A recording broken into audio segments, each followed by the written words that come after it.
ಶಿವಮೊಗ್ಗದಲ್ಲಿ ನಾಳೆ ಹಿಂದೂ ಮಹಾಸಭಾ ಗಣಪತಿಯ ಅದ್ದೂರಿ ವಿಸರ್ಜನಾ ಮಹೋತ್ಸವ ಕಾರ್ಯ ನೆರವೇರ್ತಾ ಇದೆ.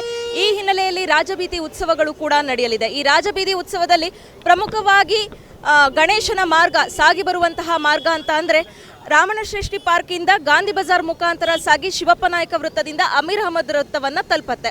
ಅದೇ ರೀತಿ ಪ್ರತಿ ವರ್ಷವೂ ಕೂಡ ಶಿವಪ್ಪ ನಾಯಕ ವೃತ್ತದಲ್ಲಿ ವಿಶೇಷವಾದಂತಹ ದ್ವಾರಗಳನ್ನು ತಯಾರು ಮಾಡಲಾಗತ್ತೆ. ಈ ವರ್ಷವೂ ಕೂಡ ಹಿಂದೂ ಅಲಂಕಾರ ಸಮಿತಿಯ ವತಿಯಿಂದ ವಿಶೇಷವಾದಂತಹ ದ್ವಾರವನ್ನು ನಿರ್ಮಿಸಿದ್ದಾರೆ. ಹಿಂದೂ ಅಲಂಕಾರ ಸಮಿತಿಯ ಸಂಚಾಲಕರಾಗಿರುವಂತಹ ದೀನ್ ದಯಾಳ್ ಅವರು ನಮ್ಮ ಜೊತೆ ಇದ್ದಾರೆ. ಅವರನ್ನು ಮಾತಾಡಿಸ್ತಾ ಹೋಗೋಣ.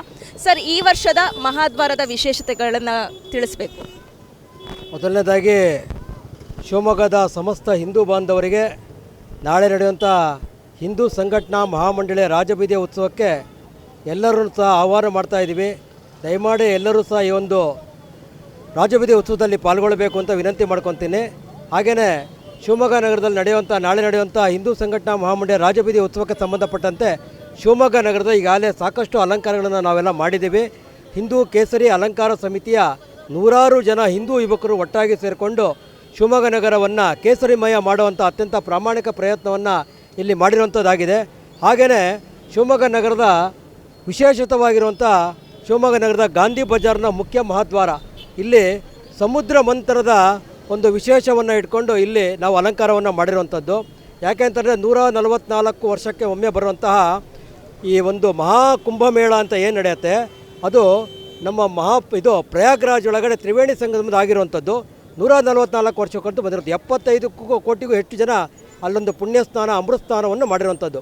ಯಾಕೆ ಅಂತಂದರೆ ಅದಕ್ಕೂ ಮತ್ತು ಸಮುದ್ರ ಮಂಥನದಕ್ಕೂ ಭಾಳ ವಿಶೇಷವಾಗಿರುವಂಥ ಒಂದು ಸಂಬಂಧ ಇದೆ. ಸಮುದ್ರ ಮಂಥನ ಆದಾಗ ಮೊದಲಿಗೆ ಬರುವಂಥದ್ದೇ ಹಾಲಾಹಲ.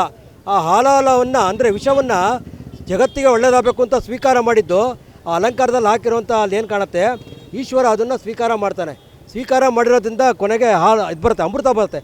ಆ ಅಮೃತವನ್ನು ಹಂಚ್ತಾ ಇರೋಂಥ ಸಂದರ್ಭದೊಳಗಡೆ, ದೇವತೆಗಳು ಹಂಚ್ತಾ ಇರೋ ಸಂದರ್ಭದೊಳಗಡೆ ರಾಕ್ಷಸರು ಹೆಣ್ಣಿನ ಮೋಹಕ್ಕೆ ಒಳಗಾಗ್ತಾರೆ. ಆದರೆ ದೇವತೆಗಳು ಅಮೃತಕ್ಕೆ ಕಾಯ್ತಾ ಇರ್ತಾರೆ. ಇದನ್ನು ವಿಷ್ಣು ಹೆಣ್ಣಿನ ರೂಪವನ್ನು ತಾಳಿ ಆ ಅಮೃತವನ್ನು ಎಲ್ಲರಿಗೂ ಹಂಚುವಂಥ ಕೆಲಸ ಮಾಡಬೇಕಾದ್ರೆ ಆ ಅಮೃತದ ಬಿಂದುಗಳು ಅಲ್ಲಲ್ಲೇ ಬೀಳುತ್ತೆ, ಅಂದರೆ ಹನಿಗಳು. ಅದು ಪ್ರಯಾಗ್ರಾಜ್ನ ಏನು ತ್ರಿವೇಣಿ ಸಂಗಮ ಇದೆ ಅಲ್ಲೂ ಸಹ ಈ ಒಂದು ಅಮೃತ ಬಿದ್ದಿರುವಂಥ ಜಾಗ. ಹಾಗಾಗಿ ಅಲ್ಲಿ ಪುಣ್ಯಸ್ನಾನ ಅಂತಲೂ ಹೇಳ್ತಾರೆ. ಆ ಒಂದು ಹಿನ್ನೆಲೆ ಒಳಗಡೆ 144 ವರ್ಷಗಳಿಗೆ ಬಂದಂಥ ಅದು ಮತ್ತು ಇವತ್ತಿನ ನಮ್ಮದು ಸಮುದ್ರ ಮಂಥನದ ಕಾರ್ಯಕ್ರಮವನ್ನು ನಾವು ಇಲ್ಲಿ ಮಾಡಿರುವಂಥದ್ದು, ಇದು ಅಲಂಕಾರವನ್ನು ಮಾಡಿರುವಂಥದ್ದು. ಮತ್ತು ಶಿವಮೊಗ್ಗ ನಗರದ ಇದೇ SN ಮಾರ್ಕೆಟ್ ಅಂತ ಹಳೇದೇನಿತ್ತು ಅಲ್ಲಿ ಹೂವಿನ ಮಾರ್ಕೆಟ್ ಹತ್ರ ಶ್ರೀ ಕ್ಷೇತ್ರ ಧರ್ಮಸ್ಥಳದ ಮಹಾದ್ವಾರವನ್ನು ಮಾಡಿದ್ದೀವಿ. ಅಲ್ಲಿ ಈಗ ನಡೆದಿರೋವಂಥ ಇಡೀ ಧರ್ಮಸ್ಥಳದೊಳಗಡೆ ಅನೇಕ ಧಾರ್ಮಿಕ ಶ್ರದ್ಧಾಭಕ್ತಿಯಿಂದ ನಡೆಯುವಂಥ ಕಾರ್ಯಕ್ರಮಗಳು, ಜೊತೆಗೆ ಧರ್ಮಸ್ಥಳದೊಳಗಡೆ ಕೇವಲ ಧಾರ್ಮಿಕ ಕಾರ್ಯಕ್ರಮ ಅಲ್ಲದೆ ಒಂದು ಸಾಮಾಜಿಕ ಮತ್ತು ಸೇವಾ ಕಾರ್ಯದ ಮುಖಾಂತರನೂ ಇಡೀ ಕರ್ನಾಟಕದಲ್ಲಿ ಇಡೀ ದೇಶದೊಳಗೆ ಒಳ್ಳೊಳ್ಳೆ ಕಾರ್ಯವನ್ನು ಮಾಡ್ತಾ ಇರುವಂಥದ್ದು. ಆ ಹಿನ್ನೆಲೆ ಒಳಗಡೆ ಶ್ರೀ ಕ್ಷೇತ್ರ ಧರ್ಮಸ್ಥಳದ ಮಹಾದ್ವಾರವನ್ನು ಮಾಡ್ತಾ ಇರುವಂಥದ್ದು. ಮತ್ತು ಪಕ್ಕದಲ್ಲಿರುವಂಥ ಶಿವಪ್ಪನಾಯಕ ಸರ್ಕಲ್, ಮೇನು ಹಳೇ SN ಮಾರ್ಕೆಟ್ ಸರ್ಕಲ್ ಇದೆ, ಆ ಜಾಗದೊಳಗಡೆ ಪರಶುರಾಮನ ಒಂದು ಮೂರ್ತಿಯನ್ನು ಕೂರಿಸುವಂಥ ಕೆಲಸವನ್ನು ಮಾಡ್ತಿದ್ದೀವಿ. ಯಾಕೆ ಅಂತಂದರೆ ದಶಾವತಾರದಲ್ಲಿ ಬರುವಂಥ ಒಂದು ಅವತಾರ, ದಶಾವತಾರದಲ್ಲಿ ಬಂತ ಒಂದು ಅವತಾರ ಯಾವುದು ಅಂತಂದರೆ ಪರಶುರಾಮ. ಇವತ್ತಿನ ದಿವಸ ಬ್ರಹ್ಮ ತೇಜಸ್ಸು ಜಾಸ್ತಿ ಆಗಿದೆ, ಕ್ಷಾತ್ರ ತೇಜಸ್ಸು ಇವತ್ತಿನ ದಿವಸ ಬೇಕಾಗಿದೆ. ಈ ದೇಶ, ಈ ಧರ್ಮ, ಸಮಾಜದ ಉಳಿವಿಗಾಗಿ, ಈ ನಾಗರಿಕರ ಉಳಿವಿಗಾಗಿ ಬ್ರಹ್ಮ ತೇಜಸ್ಸಿನ ಜೊತೆಗೆ ಕ್ಷಾತ್ರ ತೇಜಸ್ಸು ಬೇಕಾಗಿದೆ. ವರ್ಷದ ಹಿಂದ್ಗಡೆ ಒಂದು 6 ತಿಂಗಳ ಹಿಂದ್ಗಡೆ ನಡೆದಂಥ ಆಪರೇಷನ್ ಸಿಂಧೂರ ಏನಿದೆ, ಪಾಕಿಸ್ತಾನದಲ್ಲಿ ನಡೆದಂಥ ಆಪರೇಷನ್ ಸಿಂಧೂರ, ನಮ್ಮ ದೇಶದ ಸೈನಿಕರು ಹೆಮ್ಮೆಯಿಂದ ಅಲ್ಲಿ ಹೋಗಿ ಆ ಒಂದು ತಮ್ಮ ಕ್ಷಾತ್ರ ತೇಜಸ್ಸಿನಿಂದ ಈ ದೇಶಕ್ಕೆ ಜಯವನ್ನು ತಂದುಕೊಟ್ಟಿದ್ದಾರೆ. ಮತ್ತು ತಮ್ಮ ಜೀವವನ್ನು ಹಂಗನ್ನು ತೊರೆದು ಮಾಡಿರುವಂಥ ಯೋಧರಿಗೆ ಒಂದು ಸಾಧನೆಯ ಗುರುತಿಸಬೇಕು ಅನ್ನೋ ಹಿನ್ನೆಲೆಯೊಳಗೆ ಶಿವಮೊಗ್ಗ ನಗರದೊಳಗೆ ಅಲ್ಲಿ ನಮ್ಮ ಆಪರೇಷನ್ ಸಿಂಧೂರದ ಮಹಾದ್ವಾರವನ್ನು ಮಾಡಿದ್ವಿ. ಮತ್ತು ಬಹಳ ಮುಖ್ಯವಾಗಿರುವಂಥ ಶಿವಮೊಗ್ಗ ನಗರದ MRS ಸರ್ಕಲ್ ಒಳಗೆ ಛತ್ರಪತಿ ಶಿವಾಜಿ ಮಹಾರಾಜರ ಸರ್ಕಲ್ ಆ ರೀತಿ ಒಳಗೆ ಮಾಡಿರುವಂಥದ್ದು ಮಾಡಿದ್ವಿ. ಪಕ್ಕದಲ್ಲಿ ರಾಮನ್ನು ಕೂರಿಸಿರುವಂಥದ್ದಾಗಿದೆ.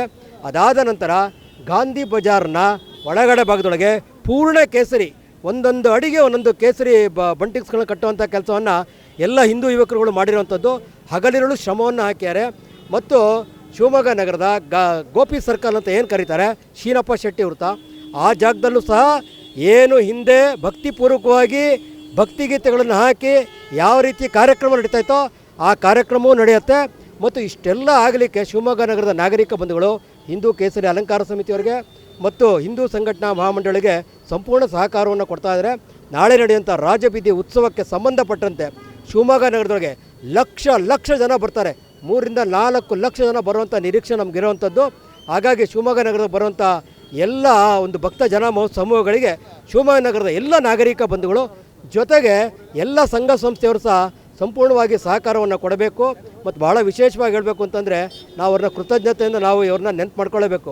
ಶಿವಮೊಗ್ಗ ನಗರದಲ್ಲಿ ಹಿಂದೂ ಸಂಘಟನಾ ಮಹಾಮಂಡಳಿ ರಾಜಬೀದಿ ಉತ್ಸವ ಆಡ್ತಾ ಇರೋ ಸಂದರ್ಭದೊಳಗಡೆ ಶಿವಮೊಗ್ಗ ನಗರದಿಂದ 25 ರಿಂದ 30 ಭಾಗಗಳಲ್ಲಿ ಸಂಘ ಸಂಸ್ಥೆಗಳಿಂದ ಯಾರಿಗೆ ತೊಂದರೆ ಆಗಬಾರ್ದು ಅಷ್ಟೊಳಗೆ ಆಹಾರಕ್ಕೆ ತೊಂದರೆ ಆಗಬಾರ್ದು ಅನ್ನೋ ಹಿನ್ನೆಲೆ ಒಳಗೆ ಅಲ್ಲಿ ಉಪಹಾರವನ್ನು ಕೊಡುವಂಥ ಕೆಲಸವನ್ನು ಮಾಡ್ತಾರೆ. ಭಾಳ ವಿಶೇಷವಾಗಿ ನಾವು ಅವರಿಗೆಲ್ಲ ಧನ್ಯವಾದ ಹೇಳಬೇಕಾಗತ್ತೆ. ಅದನ್ನು ಮುಂದುವರಿಸುವಂಥ ಕೆಲಸವನ್ನು ಮಾಡ್ತಾ ಇದ್ದಾರೆ.